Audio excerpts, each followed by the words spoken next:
The Greyhound from Minneapolis to Duluth smelled like stale coffee and someone's breakfast sandwich. I wedged myself into a window seat with 2 duffel bags shoved overhead and a manila folder jammed against my knee. The folder was stuffed with overdue bills, red text on most of them. I'd stopped opening the envelopes after the 3rd one. Target let me go on a Thursday, said it was restructuring, said they appreciated my contributions. The store manager handed me a severance check and wouldn't look at my face while she did it. I'd been there 4 years, stocking shelves, running registers, occasionally covering electronics when Brian called in sick. It wasn't a career or anything, but it paid rent. That was the whole point. The severance felt huge for about 2 weeks. Then my landlord wanted August and September both because I'd been late in July. Then my car needed new brake pads and I didn't have a choice about that. Then the credit card minimums came due and I paid what I could, which turned out to be not enough. The number in my checking account kept shrinking. I started doing math in my head at weird times. In the shower, brushing my teeth, lying in bed at 3 in the morning. By the time the letter came from Zachary Fuller, Esquire, I had maybe $600 left and no leads on another job. The grocery store near my apartment said they'd keep my application on file. That was it. So yeah, I was pretty desperate when I opened that letter. Fuller's office was in St. Paul. The letterhead looked expensive. Cream-colored paper, raised print. He wrote that my uncle, Dustin Boyd, had passed away in March, which was news to me since I didn't know I had an uncle named Dustin Boyd. Apparently he'd owned property up near Ely, a resort, shut down for years, according to Fuller, but still standing. No other heirs. Everything passed to me. I read the letter 3 times. Then I looked up Zachary Fuller online and found a law office website with his picture. Older guy, glasses, looked legitimate enough. I called the number on the letterhead and got a secretary who confirmed that yes, Mr. Fuller had mailed a packet to a John Boyd in Minneapolis, and yes, it concerned an estate matter. She wouldn't say more than that. Told me to read the documents. The packet arrived 4 days later, thicker than the first letter. Inside was a key ring with 7 keys on it, some paperwork about the property transfer, a tax statement, and a hand-drawn map with route numbers and landmarks labeled in blue ink. No note. No explanation of who Dustin Boyd was or why he'd left me anything. I didn't remember anyone in my family named Dustin. My dad died when I was 6, and my mom didn't talk about his side much. I called her to ask, and she went quiet for a long time before saying Dustin was my dad's older brother. Said they hadn't spoken in decades. Said she didn't know he died and didn't want to talk about it. That was 3 days ago. Now I was on a bus heading north with everything I owned in 2 duffel bags and a key ring in my pocket that might mean something or might mean nothing. The guy across the aisle kept coughing into his sleeve. The woman in front of me had her seat reclined all the way back. I stared out the window and watched the suburbs thin out into farmland and then into woods. I figured maybe this was the reset I needed. Distance. Space. Somewhere cheaper than Minneapolis. The property taxes on the resort were under $1,000 a year according to the documents. That was less than a month's rent at my apartment. If the place was livable, I could stay there, figure things out. If it wasn't livable, I'd sell it, or try to. The folder dug into my knee the whole ride. I didn't open it, didn't need to. I knew what was in there. 2 months of overdue rent. A credit card bill with a balance I couldn't touch. A notice from my car insurance saying they'd cancel the policy if I didn't pay by the 15th. That was in 6 days. The bus rolled into Duluth a little after noon. Overcast sky, wind coming off the lake. I grabbed my bags and walked 4 blocks to a rental car place I'd found online. The cheapest option they had was a white compact with a dent in the passenger door. I paid with the card that wasn't maxed out yet and prayed the charge would go through. It did. I loaded my stuff into the trunk, set the packet on the passenger seat, and pulled up the route on my phone. Duluth to Ely was about an hour and a half. mostly on Highway 61 and then Route 1. The resort was another 20 minutes past Ely, according to Fuller's map. I plugged the coordinates into my GPS and started driving. The highway hugged the shore for a while. I could see Lake Superior out the window, gray and choppy under the clouds. It was the first week of September, and the air already had a bite to it. I turned the heat on low and kept the radio off. Didn't feel like listening to anything. Past two harbors, the road curved inland and the trees closed in. Pine and birch, dense enough that the light went dim even though it was early afternoon. I passed a gas station, a bait shop, a couple of houses set back from the road. Not much else. The farther north I went, the quieter it got. I kept telling myself this could work. Cheap place to stay, clean air. No neighbors banging on the walls at 2 a.m. Maybe I'd find work in Ely. Maybe I'd fix the place up and sell it for enough to get back on my feet. Maybe it'd be fine. Route 1 was narrower than the highway. 2 lanes, no shoulder, just gravel and trees on both sides. I passed a sign for the Superior National Forest and another one marking a scenic overlook, but I didn't stop. The GPS said I had 40 minutes left. It was lying. 10 miles past Ely, the signal dropped. The blue line on my phone froze, then disappeared. I pulled over and tried refreshing it, but nothing loaded. No bars, no service. Great. I dug Fuller's map out of the packet, the hand-drawn one. It showed Route 1 heading north, then a turn onto an unmarked road just past something labeled Old Lumber Access. I looked up. There was a gravel path about 50 feet ahead on the right, half hidden by overgrown brush. A wooden post leaned next to it with paint so faded I couldn't read what it said. I figured that was it. The compact suspension wasn't built for gravel roads. Every pothole rattled through the frame. Branches scraped the sides. The road twisted through the trees for about 3 miles, getting narrower the whole time. I didn't see another car. Didn't see any houses.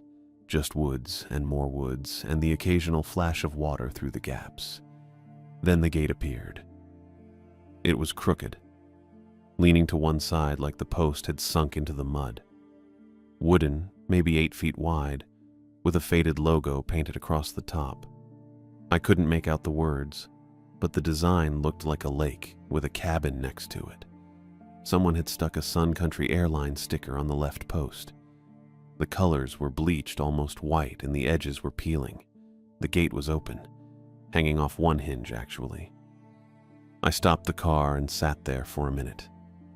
The engine ticked. The trees pressed in close on both sides. No sound except wind and a bird somewhere I couldn't see. This was it. The reset. The lifeline. It didn't look like much. I put the car back in drive and rolled through the gate. The road, if you could call it that, curved down toward the water. I could see the lake now, dark and flat, stretching out past the tree line. And closer, just ahead, there were buildings. A lodge. 2 stories, log construction, with a sagging porch and shuttered windows. The roof looked intact, but the gutters hung loose in a couple of places. To the left were 4 smaller cabins spaced out along the shore. One had a blue tarp over part of the roof. Another had a broken window covered with plywood. I parked in front of the lodge and turned off the engine. It was so quiet I could hear my own breathing. I sat there with my hands on the wheel, looking at the place my uncle had left me, hoping it was the reset I needed, already feeling how far away everything else was. I sat in the car for probably 10 minutes before I remembered Fuller's packet had more than just the map. There was a sticky note on the second page that said, Property Manager, S. Gilbert, with an address in Ely and office hours listed as Monday through Thursday, 9 to 4. It was Tuesday, maybe 2:30 by then. I pulled out my phone, still no signal. I'd have to drive back toward town and hope the address made sense when I got there. The drive back felt faster. The gravel road still rattled everything, but I knew what to expect this time. When I hit Route 1 and turned toward Ely, my phone caught a signal about 3 miles in. I plugged the address into maps and it dropped a pin near something called the Boathouse Brew Pub. Ely wasn't big. Main Street had a hardware store, a grocery store, a couple of gift shops with wooden bears out front, and a pizza place. I passed a ranger station and a parking lot full of trucks. The pin led me to a 2-story brick building with narrow windows and a glass door. There was a faded sign that said, North Country Realty and Property Management in green letters. The boathouse was across the street, closed with chairs stacked on the tables inside. I parked in front of the building and checked the packet again. 2nd floor, suite 203. The lobby smelled like old carpet and something floral. There was a directory on the wall with half the names peeling off. I took the stairs because the elevator looked like it hadn't been inspected since the 90s. Suite 203 had a frosted glass door with S. Gilbert, Property Management, stenciled in black. I knocked twice and waited. It's open. The voice was a woman's, clipped, not particularly welcoming. I pushed the door open and stepped into a small office with a metal desk, 2 filing cabinets, and a single window that looked out at the street. The woman behind the desk was maybe 50, with dark blonde hair pulled back tight and sharp green eyes that didn't blink much. She wore a gray cardigan and had a lanyard of keys around her neck. John Boyd, I said. I figured. She didn't stand up. Sherry Gilbert, sit. I sat in the chair across from her. It had a wobbly leg. She opened a drawer and pulled out a folder that looked a lot like the one Fuller had sent me. She flipped it open, scanned a page, then slid a check across the desk. Cashier's check, she said. Remaining operating funds from your uncle's account. $12,418. I stared at the check. $12,000. That was more money than I'd seen in one place in years. That sounds like a lot, I said. It's not. Sherry pulled out another sheet of paper and turned it so I could read it. Overdue accounts. Property taxes are $6,200 due by the end of October. Septic service is $800, 3 months behind. Propane delivery is $450. Insurance is $900, and if you don't pay that by the 15th, the policy lapses. I scanned the list.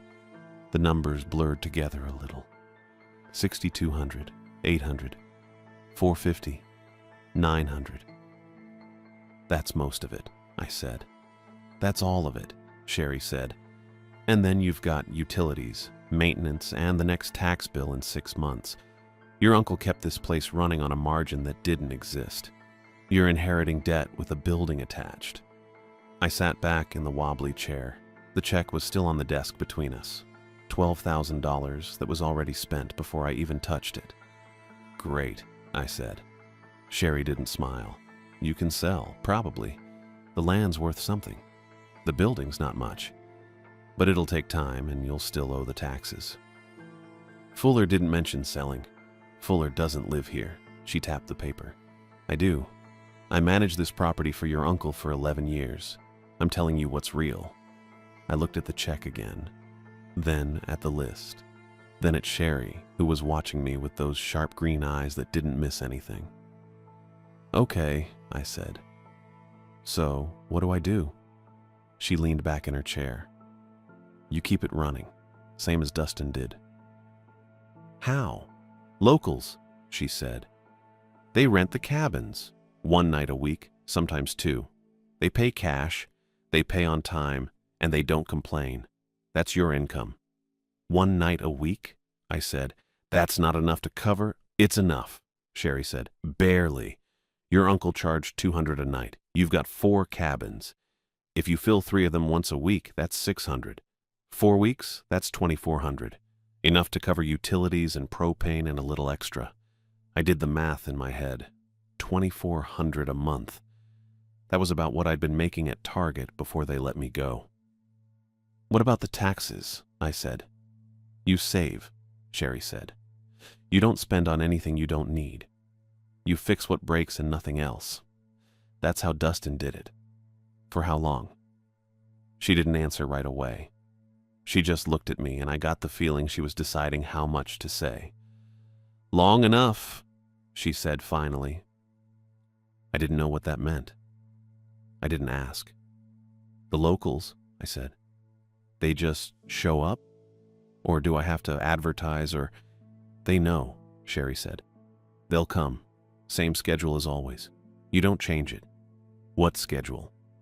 She reached into the drawer again and pulled out a laminated card. It was about the size of an index card, printed on both sides. She slid it across the desk next to the check. Rules, she said. Read them.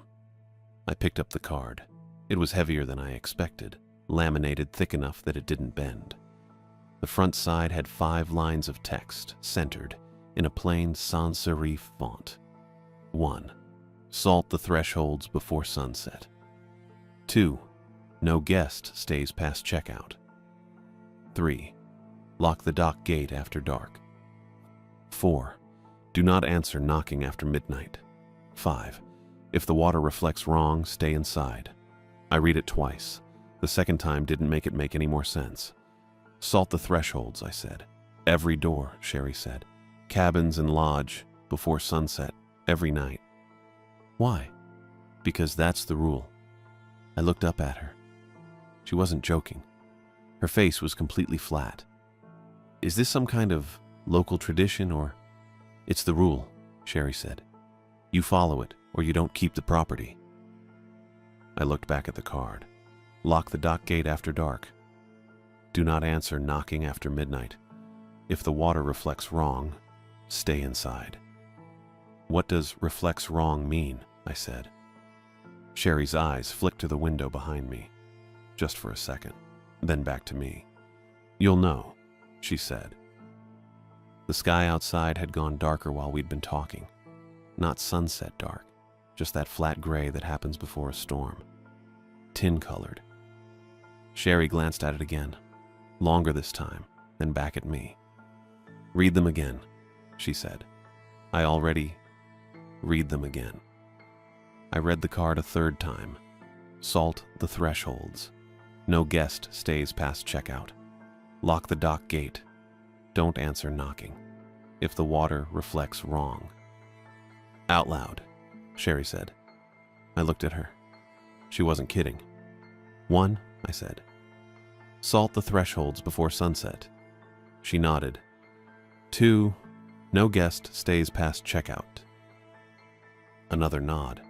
3, lock the dock gate after dark. 4, do not answer knocking after midnight. 5, if the water reflects wrong, stay inside. Sherry leaned forward and tapped the card with one finger. Those 5 rules are the only reason that resort still exists. Your uncle followed them for 23 years. You follow them, or you lose everything. Okay, I said. I didn't know what else to say. The locals know the rules, she said. They expect you to keep them. They rent the cabins because your uncle kept them. If you get careless, if you change things, they'll stop coming. And then you'll have nothing. I'm not planning to change anything, I said. Good. She sat back. They'll start showing up Friday, same as always. Cabin 3 first, then 1 and 4. Cabin 2 needs a new water heater, so it's offline until that's fixed. Invoice is in the folder, Sherry said.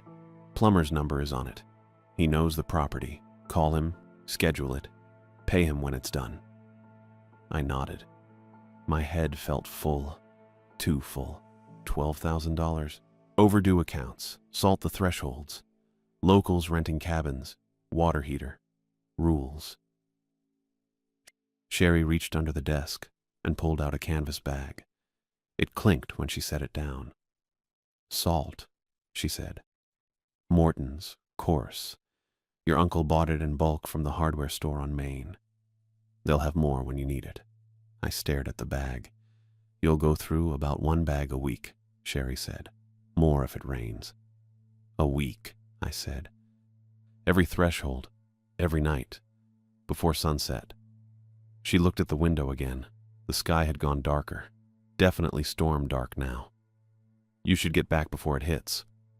I picked up the check and the laminated card. The card felt heavier than it should. I slipped both into my jacket pocket and stood up. The keys, I said. Fuller sent me 7 keys, but I don't know what they're for. Sherry pulled the lanyard off her neck and sorted through the keys hanging from it. She unhooked 3 and slid them across the desk. "Lodge front door," she said, pointing to a brass key. "Lodge back door, dock gate." She pointed to a smaller silver key. "Your uncle's set had more, but you won't need them yet." I picked up the 3 keys. Sherry held onto the lanyard for a second longer than she needed to, looking at the remaining keys, then hung it back around her neck. "Anything else?" I said. "Don't be stupid," Sherry said. "Don't test the rules. Don't assume you know better. People who do that don't keep the property very long." "Got it." She opened the folder again and pulled out a business card. Plain white, black text, her name and a phone number. "Call if something breaks, or if a guest doesn't leave on time," she said. "I'll handle it." I took the card. "Thanks." Sherry didn't say anything. She just looked at me with those sharp green eyes, and then passed me at the window where the sky had gone the color of old metal. I picked up the canvas bag of salt. It was heavier than I expected, maybe 20 pounds. "John," Sherry said. I stopped at the door. "Your uncle took this seriously," she said. "That's why it worked." I nodded. I didn't know what else to do. I left the office and took the stairs back down. The lobby still smelled like old carpet and fake flowers. Outside, the wind had picked up. The first drops of rain hit my face as I loaded the salt into the trunk next to my duffel bags. I sat in the driver's seat with the laminated card in my hand. Read it one more time. Salt the thresholds before sunset. I checked the clock on the dashboard. 3:42. I didn't know when sunset was. Probably around 7, maybe 7:30 this time of year. I started the car and drove back toward Route 1. The rain started coming down harder about 2 miles out. By the time I turned onto the gravel road, I could barely see past the hood. I needed the check. That was the main thing. $12,000, even if most of it was already spoken for. It was more than I'd had yesterday.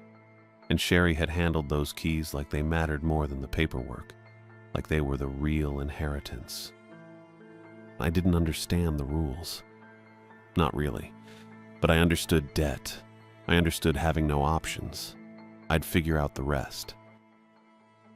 I drove back to the resort with Sherry's check in my pocket and her laminated rules card pressed against my thigh through the denim. The gravel road felt shorter the second time. Familiar, maybe. Or just expected. The lodge was still there when I pulled up, obviously, but part of me had wondered. I grabbed both duffel bags from the trunk, slung them over my shoulder, and climbed the porch steps. They creaked, but held. The key Sherry had marked with blue tape fit the front door lock, and the door swung inward with a sound that was half groan, half sigh.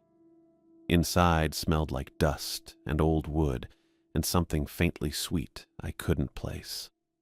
Not rot, just age. The main room had a stone fireplace taking up most of the far wall, a couch with sunken cushions facing it, and a wooden table with 4 mismatched chairs near what I assumed was the kitchen. Everything looked functional, worn down but not broken. That was something. I dropped my bags by the door and walked through the space.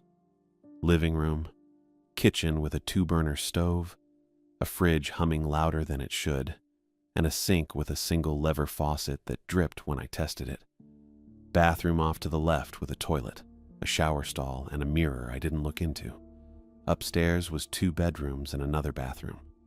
The smaller bedroom had a stripped mattress on a metal frame. The larger one had a bed made up with a green wool blanket tucked in tight military style. Dustin's room, probably. I stood in the doorway for a minute, then went back downstairs and dropped my stuff in the smaller bedroom. It felt like moving into a cheap apartment. The kind where you don't unpack everything because you're not sure how long you'll stay. Except I owned this place, technically, as long as I could keep paying the bills. The Wi-Fi router sat on a shelf near the kitchen, next to a stack of old phone books and a coffee can full of pens.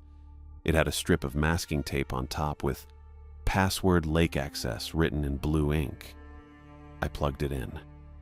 The lights blinked green after a minute. My phone caught the signal. 2 bars, Enough. I opened my email. Nothing important. A promotional message from Target I should have unsubscribed from. A payment reminder from my credit card company. I closed it and put the phone face down on the counter. The kitchen was where I started. If I was going to stay here, I needed to be able to eat without getting sick. Mouse droppings everywhere.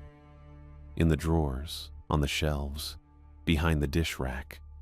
Little black grains scattered like someone had spilled pepper and never cleaned it up. I found a roll of paper towels under the sink, pulled on the hoodie I'd packed, and got to work. It took 3 hours. I wiped down every surface twice. Pulled out all the drawers and scrubbed the insides with dish soap and hot water that ran rust-colored for the first 30 seconds. Found a broom in the closet and swept the floor until the dustpan was full of dirt and debris and things I didn't look at too closely. The pantry was the worst. Shelves lined with old contact paper curling at the edges, gaps between the wood and the wall big enough to fit my thumb through. I found steel wool and duct tape in a toolbox under the stairs. Not the right materials, probably, but what I had. I tore off strips of steel wool, packed them into the gaps, and sealed the edges with tape. It looked terrible. It would work. By the time I finished, the light coming through the kitchen window had shifted from gray to dimmer gray. Late afternoon, maybe. Hard to tell with the cloud cover. I washed my hands, dried them on my jeans, and decided to walk the property before it got dark. The air outside was cooler than it had been when I arrived. I pulled my hood up and started along the shore path. 4 cabins on this side, spaced maybe 30 feet apart. I'd seen them from the car earlier, but hadn't gone close. Cabin 1 had a blue tarp stretched over part of the roof, weighted down with rocks and fraying rope. Cabin 2 looked intact. Plywood covered one window. Cabin 3 had a metal chair on the porch, rusted through the seat. Cabin 4 sat back from the water a little farther than the others, shutters closed, porch swept clean. Past Cabin 4, the path curved left and kept going. I followed it. The trees pressed closer here, birch trunks pale against the pines. The ground sloped down slightly, and the lake opened up wider. I could see more water from this angle, flat and dark and still. Then I saw Cabin 6. It sat closest to the lake, maybe 15 feet from the water line, closer than it should have been, given the erosion I could see eating at the bank. The other cabins had been built back, safe. This one wasn't. The wood looked darker than the others, not stained, just darker. The porch sagged to the left, and the door had a handwritten sign nailed to it. Cardboard, with black marker, "Out of order." I stopped walking. Something about the cabin felt off. Not broken exactly, just wrong.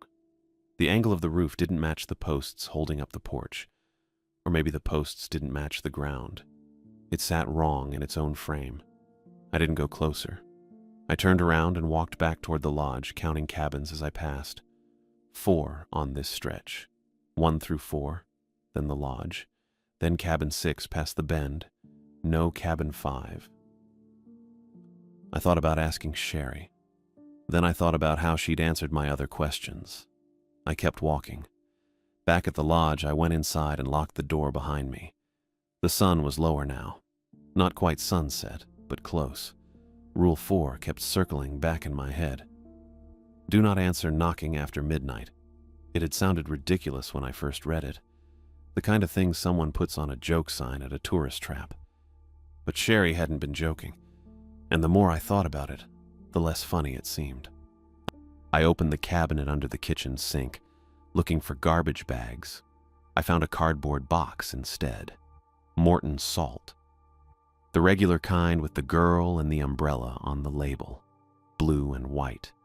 The top was slit open, and the box was folded at the edges, where someone had poured from it over and over. Used daily, maybe. I pulled it out and set it on the counter. The box was half empty. I shook it. Salt shifted inside. Salt the thresholds before sunset. I looked at the box, looked at the front door, looked back at the box. Then I opened the top and poured a line of salt across the threshold. Just a thin line, enough to see. It felt stupid. It felt necessary, both at the same time. I did the back door next. Then the door to the basement I hadn't opened yet. Then I went upstairs and checked the windows. None of them opened easily. That was fine. When I came back down, the kitchen was darker. Sunset soon. I tried the porch light switch by the front door. Nothing. Bulb was probably dead. I didn't have a replacement. I flipped it off and left it. Partly because I didn't have bulbs, partly because the rules were in my head now and I wasn't sure I wanted to be visible.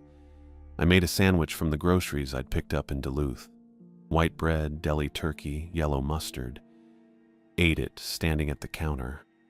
Drank water from the tap that tasted faintly metallic. Washed the plate and knife and left them in the dish rack.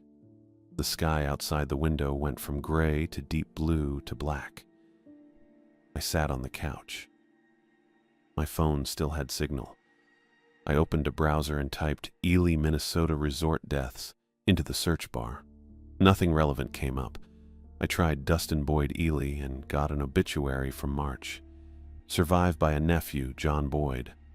Private burial. No service. I closed the browser. The lodge was quiet. No creaks. No wind. Just the hum of the fridge and my own breathing. I checked the time. 10:43. I thought about going to bed. I didn't move. 11:17. A light swept across the tree line. I saw it through the front window, pale and narrow, moving slowly from right to left, searching. I stood up, didn't go to the window, just stood. The beam kept moving. Steady, deliberate, not a car, too slow, too focused. It paused. Then it swung toward the lodge. I stepped back from the window. My shoulders hit the wall behind me. The beam crossed the porch, slid over the door, then stopped on the window, right where I'd been standing. I held still, didn't breathe, didn't move. The light stayed there. 5 seconds.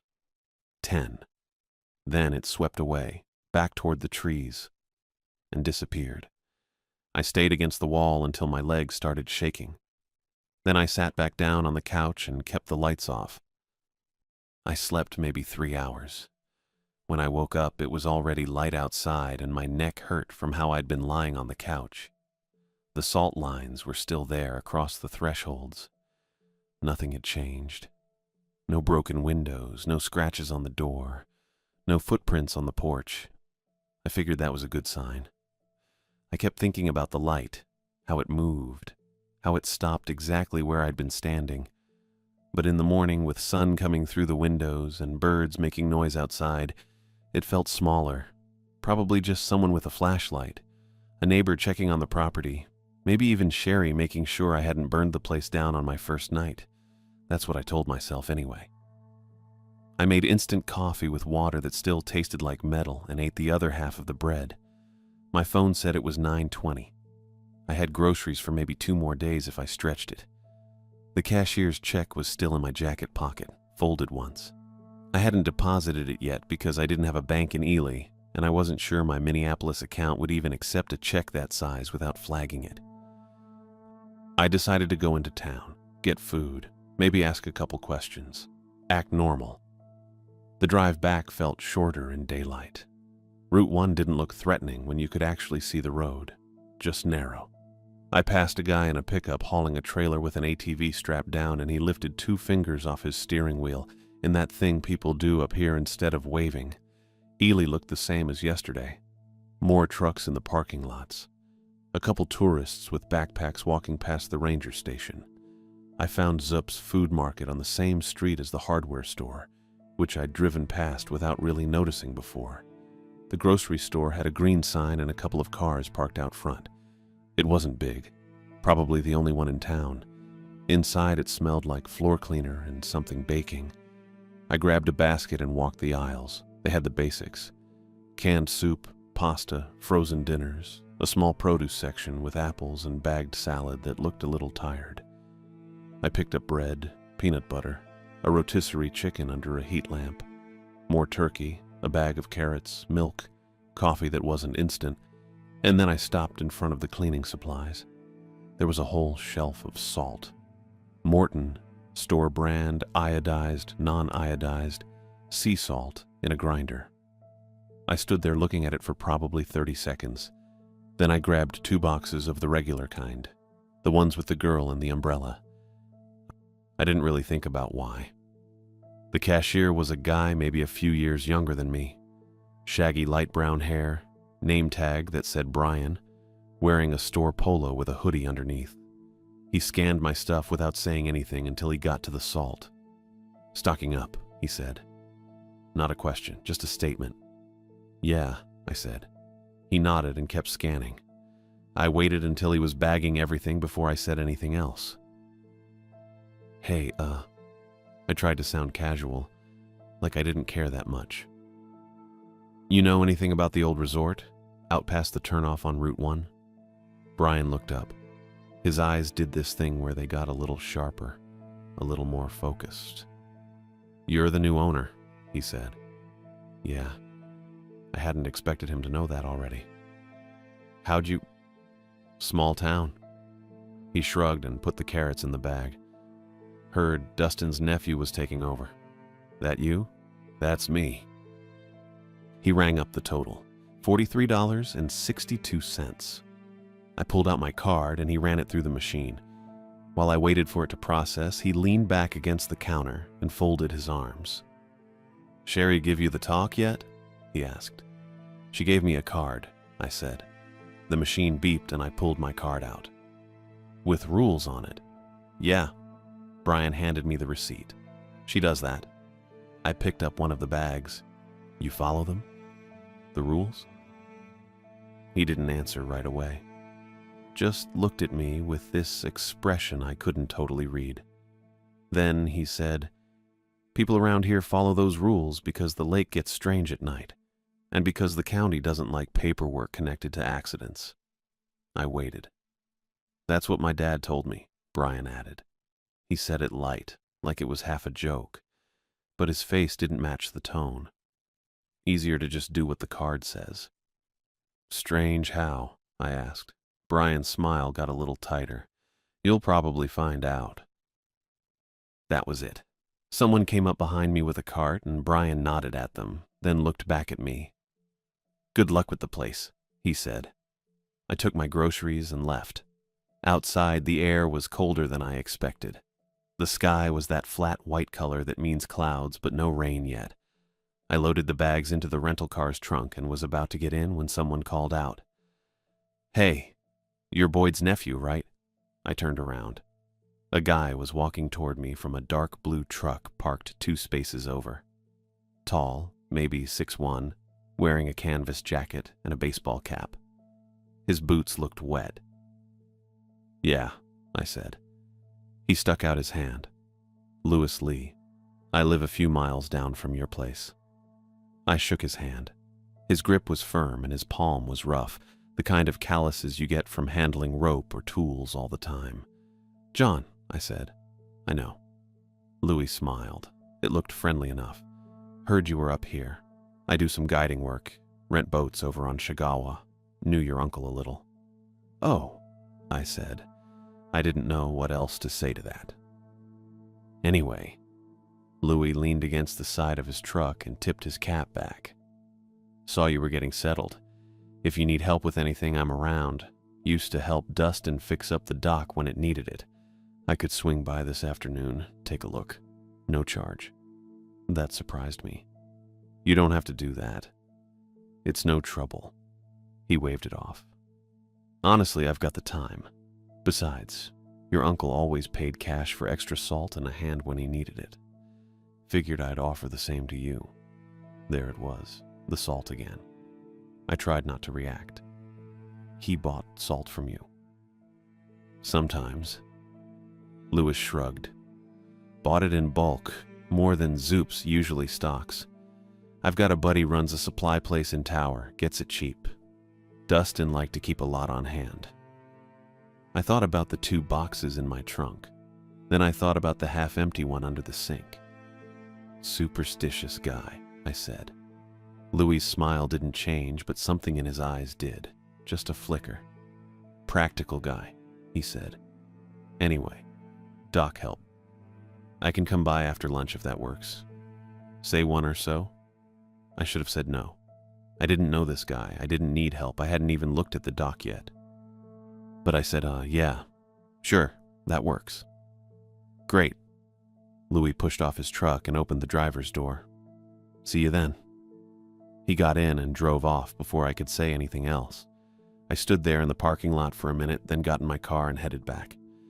I ate the rotisserie chicken standing at the kitchen counter, pulling pieces off with my hands because I didn't feel like getting a plate. It was dry, but it was protein. I drank 2 glasses of water and put the leftover chicken in the fridge. It was 12:40. I sat on the couch and waited. 1 o'clock came and went. No truck, no Louis. By 1:15, I was standing on the porch looking down the gravel road. Nothing. 1:30. Still nothing. I went back inside and paced the main room twice, then looked at my phone. No missed calls, no texts. Not that I'd given Louis my number, but still. At 1:45, I gave up. I was annoyed. Not angry, just irritated in that specific way you get when someone says they'll show up and then doesn't. It felt rude. And it felt like a waste of my time, which I didn't have a lot of to begin with. I grabbed my jacket and headed out toward the dock. The path curved along the shore past the cabins. I passed cabin 1 with its sagging tarp, cabin 2 with the plywood window, cabin 3 with the rusted chair still sitting there. The air smelled like pine and cold water. I didn't see anyone. Didn't hear anything except my own footsteps and some bird I couldn't identify making a sharp clicking sound in the trees. I kept walking. The dock was past cabin 4, down a slope where the shore flattened out. I could see it from the path. Wooden planks maybe 20 feet long stretching out into the water. A couple posts looked rotted. There was a chain wrapped around the near post with a padlock hanging open. That must have been the dock gate Sherry mentioned. Rule 3. Lock it after dark. I stopped at the top of the slope and looked back toward the lodge. Then I looked at the dock again. I was already annoyed about Louis not showing, but standing there staring at that chain and that open lock, I felt something else.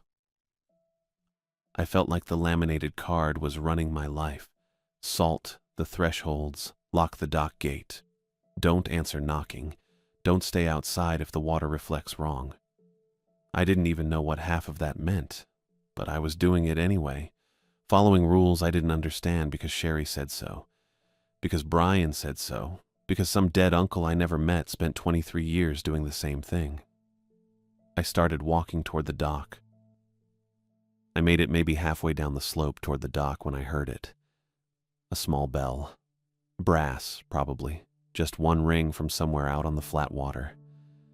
I stopped walking, my feet planted in the dirt path, and I stood there listening.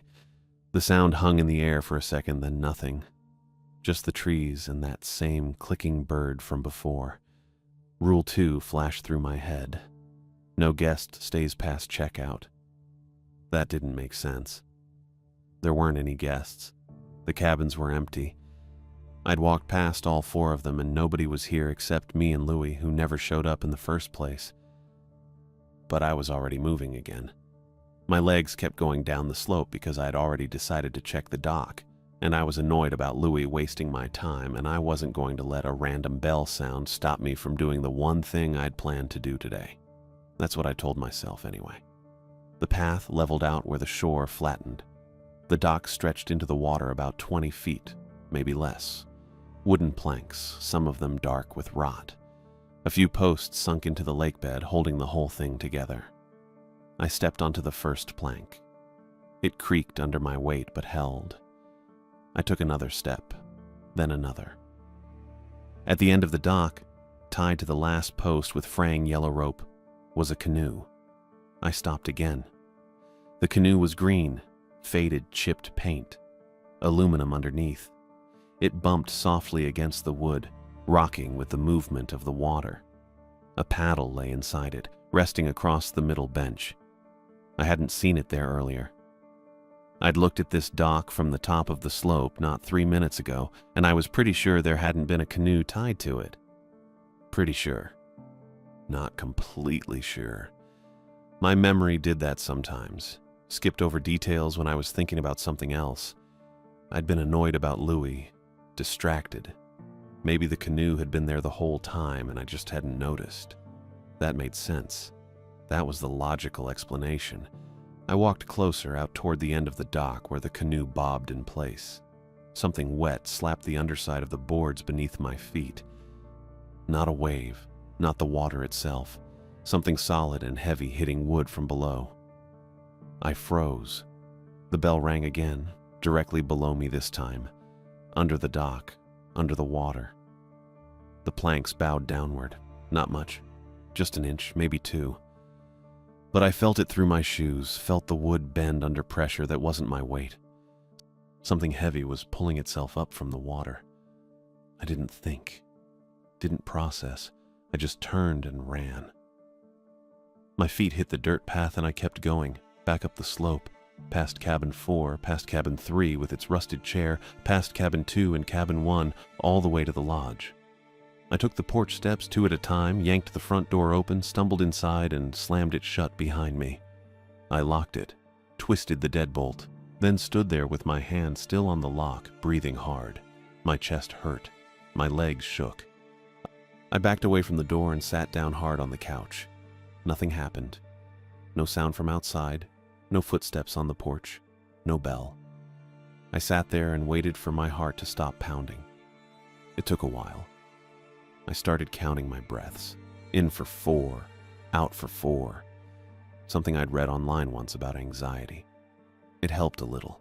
Enough that I could think again instead of just react. The canoe had been there. I'd seen it. The rope, the paddle, all of it. And something had been under the dock. Something that hit the boards hard enough to make them bow. A fish, maybe. A big one.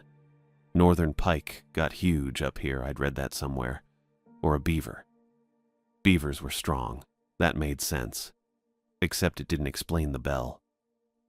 I pulled out my phone. Still no signal. The Wi-Fi router was plugged in, but I didn't want to check my email or browse. I just wanted to call someone. Anyone. I stood up and walked to the window, staying to the side so I wouldn't be visible from outside. The porch was empty. The gravel road was empty. The trees stood dark and still. It was maybe 2:15 in the afternoon. Still daylight. Overcast, but bright enough. I stepped back from the window. That's when someone knocked on the door. Slow, measured, 3 knocks evenly spaced. Pause. 3 more. I didn't move. The knocking came again. Same pattern, same rhythm. I walked to the door, stayed to the side, and looked through the small window set into the wood at eye level. Louis Lee stood on the porch. His clothes were dripping wet. Water ran off his jacket in thin streams, pooled around his boots, dripped from the brim of his cap. His canvas jacket clung to his shoulders. His jeans were dark with moisture all the way down to his ankles. His face was gray, not pale. Gray. The color of old meat left in the back of the fridge. His skin sagged, loose around his jaw and under his eyes, and his eyes didn't move. They stared straight ahead at the doorknob. Not at me, not at the window. Just the doorknob, fixed and unblinking. I didn't say anything. Louis knocked again, same slow pattern. Then he spoke. I fell in the lake.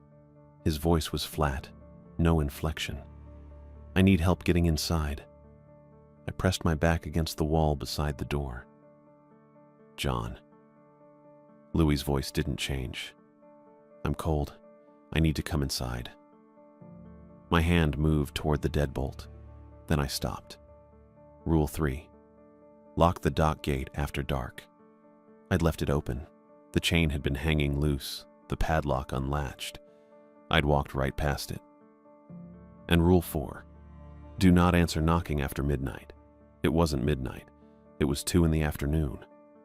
But something was wrong with Lewis. His face, his eyes, the way he stared at the doorknob and nowhere else. "John," the same flat tone. "Let me in." I pulled my hand back from the lock. "I can't," I said. My voice came out quieter than I meant it to. Louis knocked again. 3 slow, evenly spaced knocks. "I need help. You need to go to a hospital," I said. I need to come inside." I stepped away from the door. My phone was still in my hand. I looked at it. No signal, but there was always 911. Emergency calls went through even without service. I'd heard that somewhere. I dialed. It rang once, twice. A click. 911, what's your emergency?" A woman's voice. Professional. Calm. I stopped. "Someone's outside my door. He says he fell in the lake, but something's wrong with him. I waited for her to ask where I was, what the address was, if he was breathing. She didn't say anything. I listened. There was breathing on the line, slow, even, in and out. "Hello?" I said. The breathing continued. "I'm at the old resort off Route 1, past Ely. The one that used to be." The breathing didn't change, didn't stop, didn't speed up. "Are you sending someone?" I asked. "Nothing. Just breathing." Louis knocked again outside. Same pattern. "I need to come inside, John." I looked at the door, then back at my phone. "Please," I said to the dispatcher. "Can you?" The breathing stayed steady, in and out, no words, no response. I hung up. My hands were shaking. I shoved the phone in my pocket and backed away from the door until I hit the kitchen counter. Louis knocked one more time, then stopped. I waited. 10 seconds. 20. No more knocking. I moved back to the window, looked out through the glass. The porch was empty.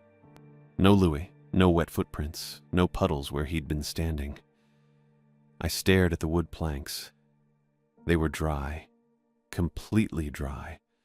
I unlocked the door, opened it just enough to lean out and check the whole porch. Nothing. No water. No boot prints. No sign anyone had been there at all. The gravel road stretched empty toward the trees. The wind moved through the branches, but I didn't hear an engine. Didn't hear footsteps. I closed the door, locked it again. Then I walked to the kitchen sink and ran the tap until the water came out clear instead of rust-colored. I filled a glass and drank it standing there, even though it tasted like metal and something else I couldn't name. My phone showed 2:43. I needed to check the dock gate before sunset. Rule 3. Lock it after dark. But I wasn't going back down there. Not today. Not while my hands were still shaking and I could still hear that bell ringing under the water. I sat down at the kitchen table instead, pulled the laminated card out of my pocket and set it in front of me. 1. Salt the thresholds before sunset. 2. No guest stays past checkout. 3. Lock the dock gate after dark. 4. Do not answer knocking after midnight. 5.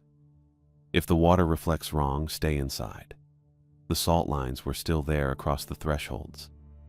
I could see the front door line from where I sat, unbroken, exactly where I'd poured it last night. Louis hadn't come inside. I read the card again. Rule 4 said midnight. It was 2 in the afternoon when he'd knocked. That meant the rule didn't apply. That meant I could have opened the door. Except I hadn't. And Louis was gone now. Just gone. Like he'd never been there at all. I set the card down and put my head in my hands. My phone sat on the table next to the card. I picked it up and looked at the call log. 911, 2:41 p.m. Duration, 1 minute, 18 seconds. I'd heard breathing. That was it. No dispatcher asking questions, no help coming. Just breathing on the line while Louis stood outside asking to come in. I put the phone face down on the table. The fridge hummed. The faucet dripped.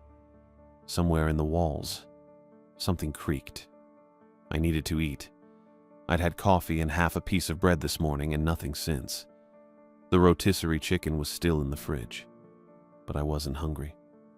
I sat there until the light through the window started to change, shifting from flat white to something dimmer. The clouds hadn't moved, but the angle was different. Later, I checked my phone. 3:57. Sunset would be around 7, maybe 7:30. I had time. I stood up, walked to the cabinet under the sink, and pulled out the Morton salt box.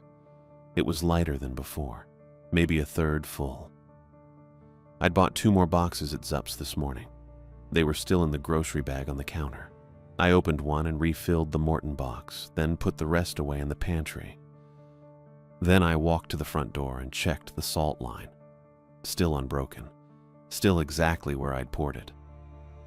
I left it alone and went upstairs to the smaller bedroom where I'd put my duffel bags. The window faced the woods, not the lake. I could see trees and more trees and a slice of gravel road through the gap. No trucks, no Louie. I sat on the edge of the bed and unlaced my shoes. My hands were steadier now. Not great, but better. I lay back on the mattress and stared at the ceiling. The wood beams ran parallel, dark with age. Someone had driven nails into one of them at irregular intervals. Maybe for hanging something. Maybe for no reason at all. I closed my eyes. I didn't sleep. Just lay there listening to the house settle around me and the wind move through the trees outside. At some point I heard a car on the gravel road. Distant. Coming closer.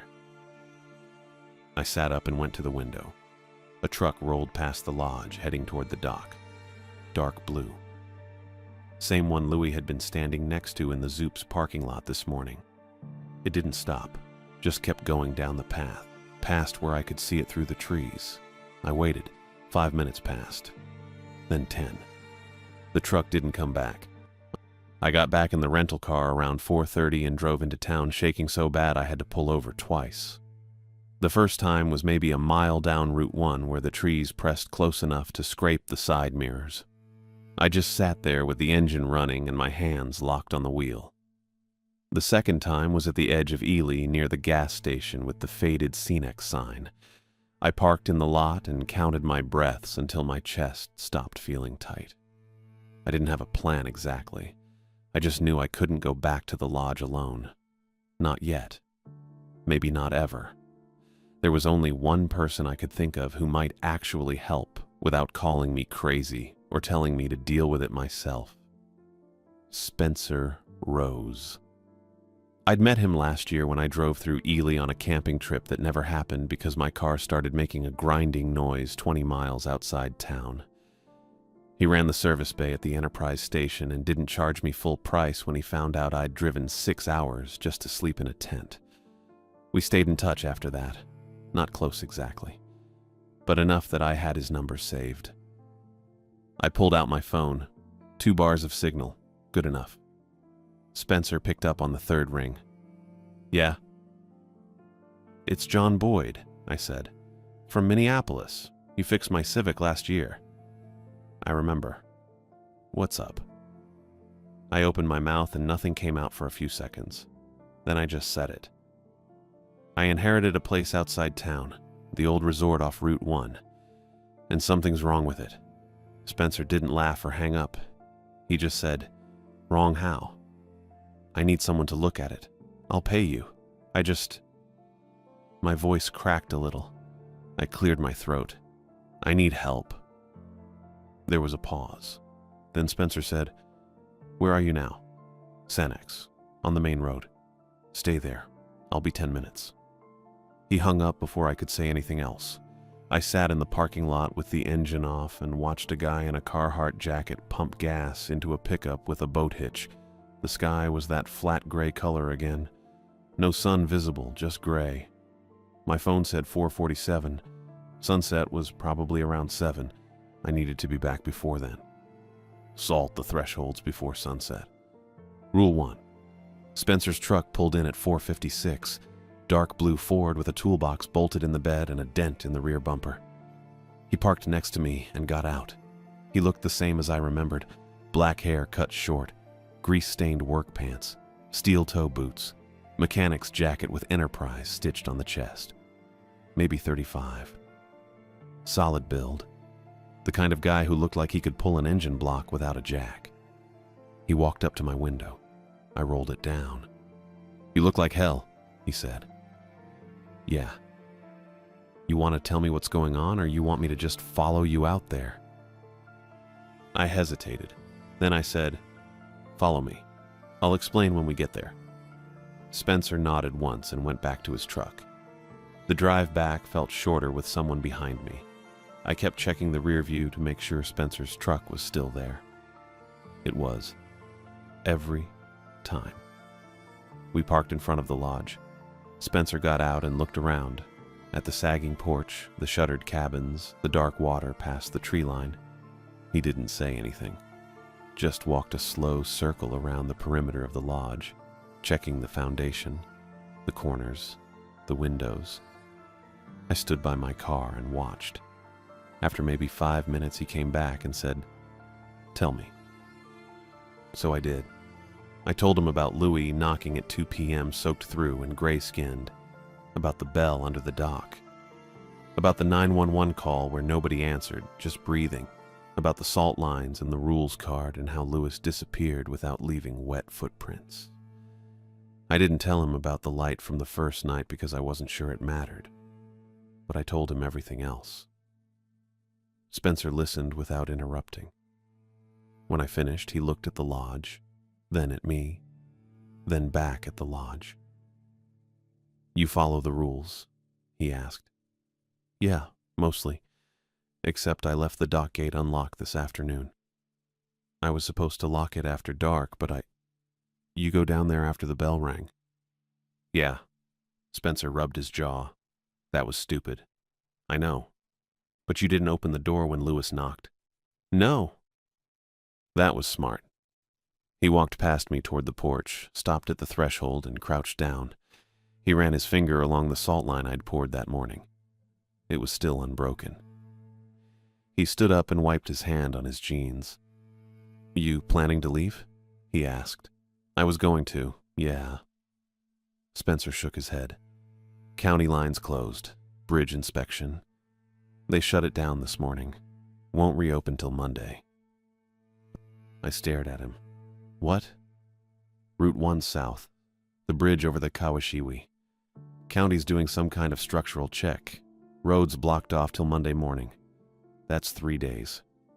"Yeah." My chest got tight again. I leaned against the car. "So I'm stuck here. For now." I looked at the lodge, at the cabins, at the water past the tree line where the dock was, where the bell had rung, where Louis had been standing soaked through with his eyes fixed on the doorknob. "I can't do 3 days," I said. Spencer didn't answer right away. He walked back to his truck, opened the passenger door, and pulled out a 50-pound bag of rock salt. He carried it over and dropped it on the porch with a heavy thud. "That's for cabin 6, he said. I looked at him. "What?" "The salt. It doesn't go at the lodge. It goes at cabin 6. "How do you—" "Because that's what Dustin did. Everyone knows that. The lodge salt is just insurance. The real work happens at 6. I thought about the cabin past the bend.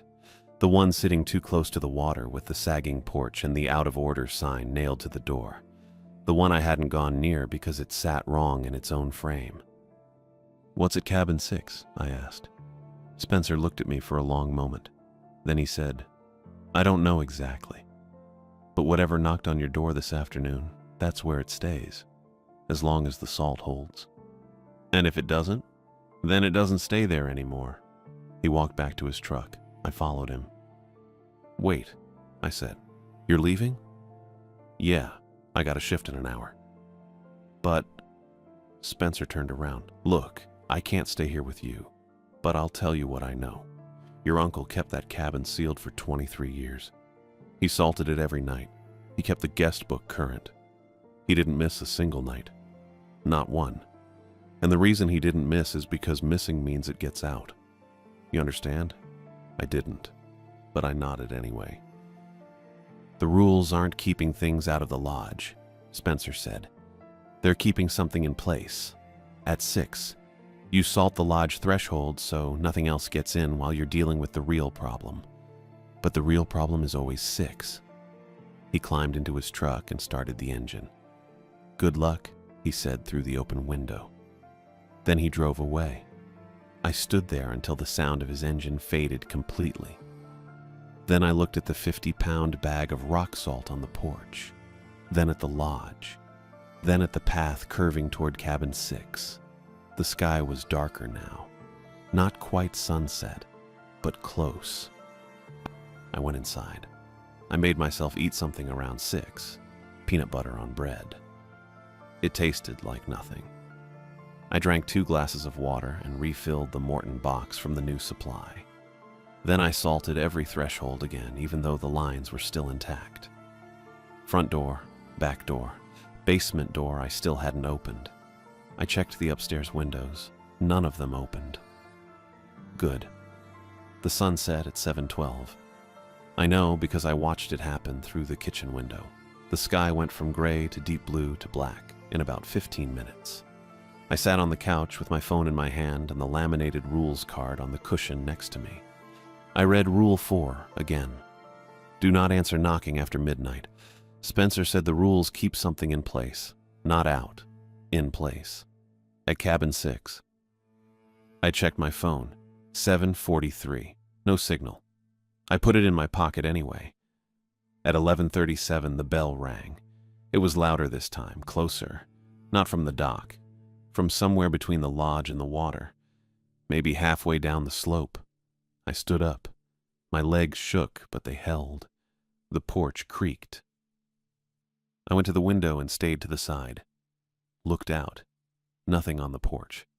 Nothing visible in the dark past the tree line. The porch creaked again, slow, deliberate. 1 step. Pause. Another step. The rhythm was wrong. Too slow. Too evenly spaced. Not the way a person walks. I backed away from the window. The steps stopped. I waited, counted my breaths. Got to 47 before I moved again. I grabbed the Morton box from the kitchen counter. Checked the weight. Maybe a third full. Not enough. I took the 50-pound bag of rock salt from the porch, dragged it inside, and tore it open. Scooped double handfuls into a plastic grocery bag I found under the sink. Tied it shut. Put the Morton box in my jacket pocket. Then I unlocked the front door and stepped outside. The air smelled like wet metal and something rotting. I kept my eyes on the path and avoided looking toward the dock. The cabins were dark shapes against darker trees. I walked past cabin 1 with the sagging tarp. Past cabin 2 with the plywood window.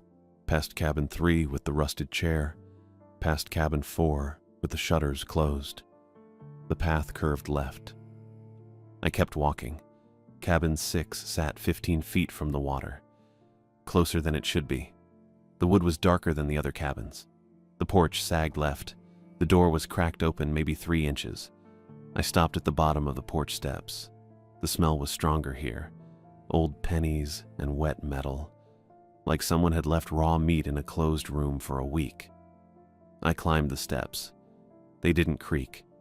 That bothered me more than if they had. I pushed the door open. Inside was one room. A bed frame with no mattress against the left wall. A small table with 2 chairs. A kitchenette with a sink and no faucet. And on the table, a spiral-bound guest book with a blue cover. I crossed the room and opened it. The pages were filled with names and dates going back years. Decades. The handwriting changed, but the format didn't. Each entry had a name, a date, and a short note. Most of the notes were normal.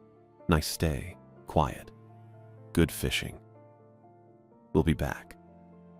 But the last 20 pages were all in the same handwriting. Blue ink, neat block letters. Dustin's handwriting. I flipped to the last entry. Dated March 9th, 2 days before he died according to the obituary. It wasn't a note, it was a checklist. 1. Salt thresholds, done. 2. No guest past checkout, NA. 3. Lock dock gate, done. 4. Do not answer after midnight, NA. 5. Water reflects wrong, stayed inside. Below that, in smaller letters, the salt keeps it in place, not out. If 6 opens, it walks. I read it 3 times. The salt keeps it in place. At cabin 6. The door behind me creaked. I turned around. Louis Lee stood in the doorway. Water dripped from his jacket, his jeans, his boots. His skin was gray. His eyes were fixed on me, unblinking. He took 1 step inside. The floor didn't creak under his weight. "I need to come in, John," he said. His voice was flat, toneless. I pulled the Morton box from my pocket, tore the top open, and poured a thick line of salt across the threshold between us. Louis stopped. His foot hovered an inch above the line. He didn't step forward. He didn't step back. He just stood there. I grabbed the grocery bag of rock salt and dumped the entire thing over the threshold. The line went from thin to 6 inches wide. Louis's foot touched the salt and jerked back. He made a sound, not a word, just a sound, low and choked. The bell rang once, sharp, right behind him. Then cabin 6's door slammed shut on its own. The sound echoed across the water, then stopped. I stood there in the dark cabin with my hand still holding the empty grocery bag. My heart hammered in my chest. I couldn't hear anything outside. No footsteps, no bell, no Louis. I walked to the door. The salt line was unbroken, thick and white and solid. I left the cabin and walked back to the lodge without looking at the water. I didn't sleep. I sat on the couch with every light off and waited for dawn. It came slowly, gray light filtering through the windows, then pale blue, then something almost white. At 6:42, a vehicle pulled up outside. I heard the engine, then a door closing. I went to the window. A St. Louis County Sheriff's Office SUV was parked next to my rental car. A woman in uniform stood on the gravel. She looked at the lodge, then walked toward the porch. I opened the door before she knocked. She was maybe 37. Brown hair pulled into a tight bun, steel gray eyes. Her name tag said A. Daniel. She looked at me, then passed me into the lodge, then back at me. "John Boyd," she said, not a question. "Yeah, I'm Deputy Amanda Daniel. I'm here to confirm the property status." I stared at her, her voice, flat, even, professional. I'd heard it before, on the 911 call. The breathing. "You were on the phone," I said, "yesterday when I called." Amanda didn't blink. "The roadblock lifts this morning. Bridge inspection is complete. You're free to leave." "You didn't answer me. You just breathed." "Cabin 6 is sealed," she said. "Correct?" I didn't say anything. "Mr. Boyd, is cabin 6 sealed?" "Yeah," I said. "It's sealed." She nodded once. Then she pulled a folded paper from her jacket and held it out. "The county is prepared to take ownership of the property for $1. You sign here. I take the keys. You leave." I took the paper, read it.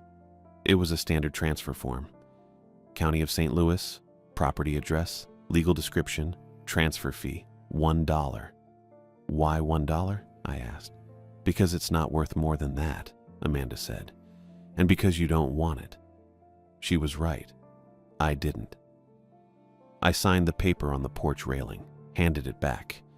Then I went inside, grabbed the key ring with 7 keys from the kitchen counter and gave it to her.